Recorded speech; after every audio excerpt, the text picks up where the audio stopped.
In this video, I'm going to show you how I make my tofu look and taste like chicken. It's probably way easier than you think. You just need a little bit of patience and to follow a few easy steps, so I hope you enjoy. So start by grabbing some tofu from your local grocery store. It doesn't matter what brand you use. I've used different brands as long as I get the extra firm. That's what I'm looking for, and that's what I use. Then I'm just going to open up the package and dry it off a little bit.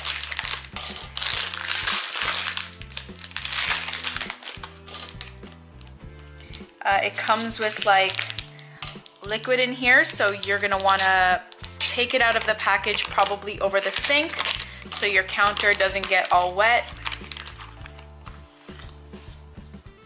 I just put it on some paper towel and dry it up a little bit. That's it. Tofu doesn't have any specific flavor. It will taste like whatever seasonings you use to flavor it.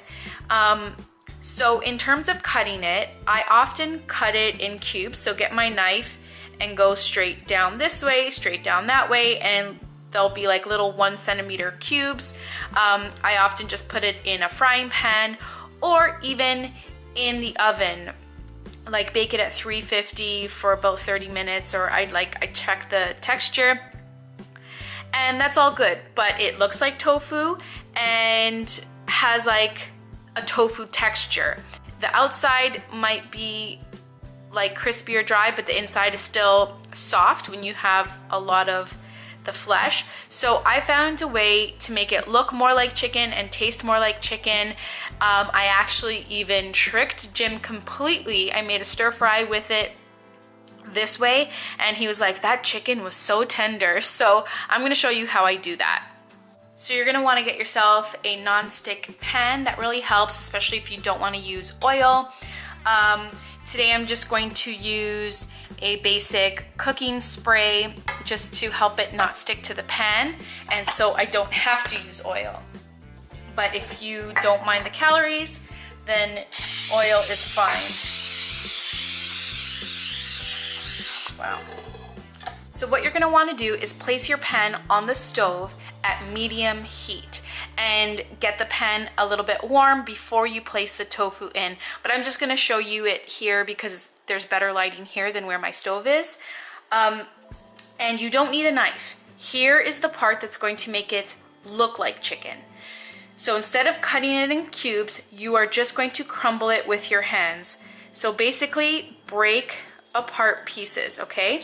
Start off rough and just break it apart.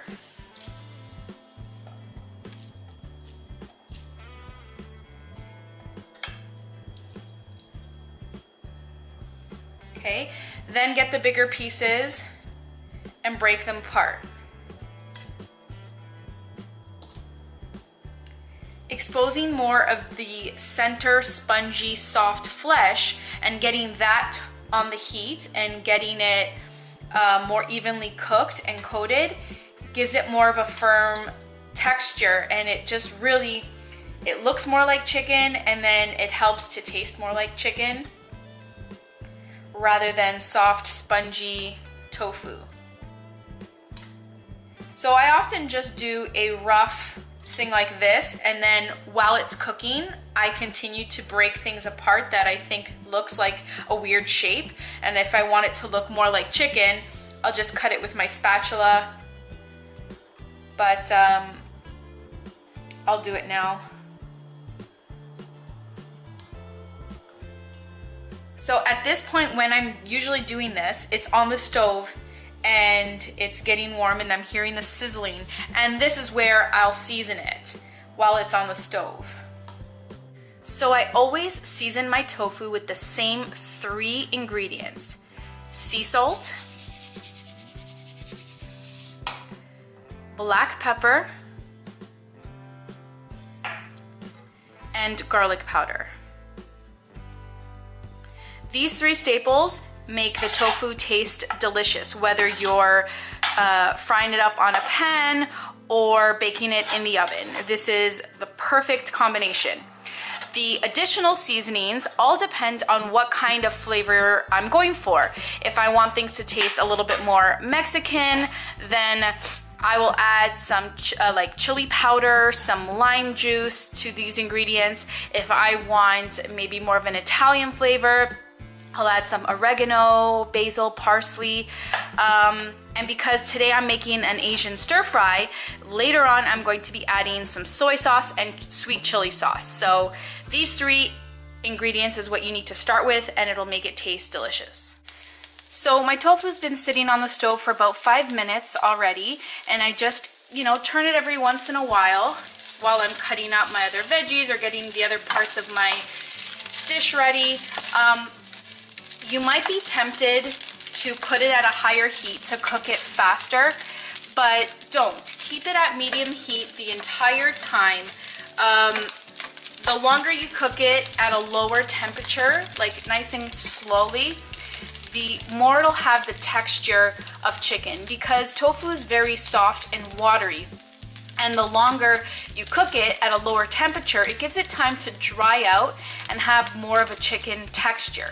Also, the longer you wait, the more browned it'll get all around, and the more evenly browned it gets, the more it looks like chicken. Like, to me, it's already starting to look like chicken compared to when I first crumbled it.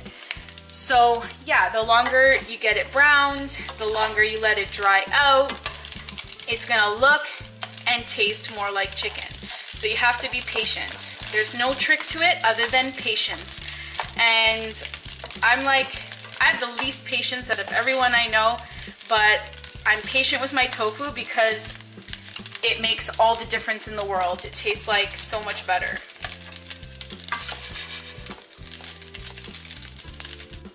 So it's been cooking on the stove for about 15 minutes at medium heat, but personally I like things a little bit more brown, so I'm probably gonna keep it on lower heat, like go right down to low, and keep it on for another 5 minutes before I pull it off the stove. So it was on the stove for about 20 minutes in total, and I took off the heat now. It's the perfect color and texture for me. Like, I love the little crispy edges. It's honestly perfect. I want to try one. Perfect.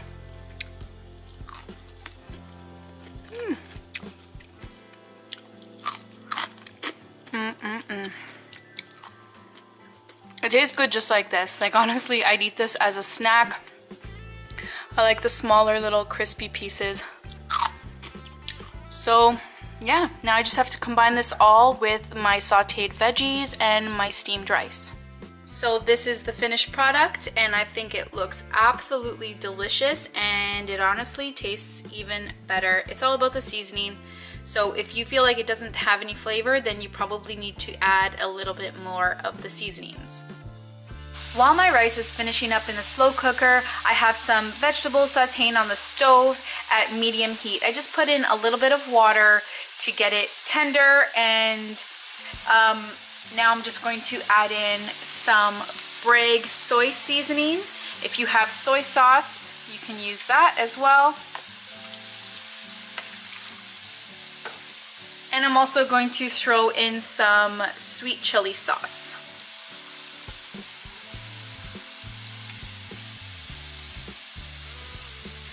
So this is what's going to flavor my entire dish. If I need to add more, once I add the tofu and rice in, then I'll add more. I'll just taste it and see. What I love about stir fries is that you can literally put in whatever you have in the fridge. Like, I often put mushrooms and broccoli, just so many different combinations. Pretty much anything tastes good. Today I had carrots, red and yellow bell peppers, celery, and some green onions. So that's what's going to make up the veggie part of my stir fry.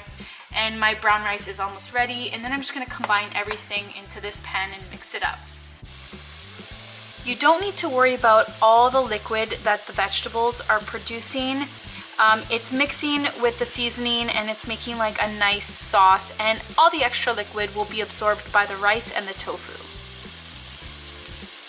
So I cooked my vegetables for about 5 or 10 minutes, and I got it to the perfect tenderness that I like. And now I'm just going to add everything else in.